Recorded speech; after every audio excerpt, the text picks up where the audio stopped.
Joining us is Jan Kniffen, J. Rogers Kniffen Worldwide Enterprises CEO. Jan, are we just cherry picking these two companies, or is there a real shift going on here? No, there is a real shift going on there. I'm unconvinced that that was ever really the dichotomy we were talking about.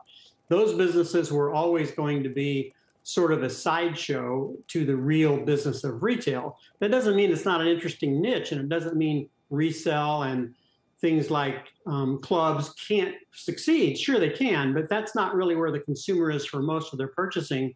And if any of us really thought that that was going to be where people went because it was going to save the environment, think about it. Would Shein even exist if the under 30-year-old customer really cared about the environment? No. They're caring about what's cool and what's novel and what's interesting and what's fun at the moment. And those things just aren't as much fun as we thought they would be.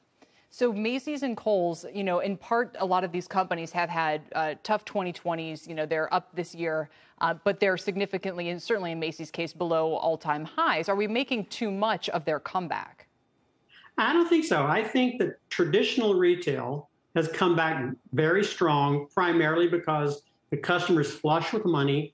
They know what they want to buy. And those companies have stayed in business. They've been able to improve their business during the pandemic. They've done a lot of things for the customer better from the point of view of pickup, curbside, pickup in store, ship to your house. And they're getting to the point of being about half of their business online.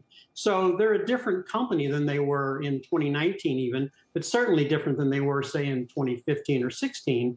And they're just operating better. The customer likes them better. They think they're getting better customer service. And they're very not resistant to price right now. So if you're willing to pay for it, new goods, interesting goods, that's where the customer is. And shopping is in some ways a social experience. People like to go out and be among other people and touch and feel merchandise and see it work and so on and so forth. But a key question to me, Jan, is whether these chains have gotten their store counts in order or not. Where are they on that evolution of trimming locations that may not be profitable? Well, Macy's has trimmed a lot, as you know. They're down into the 600 store range, and I remember when they were way up at 850.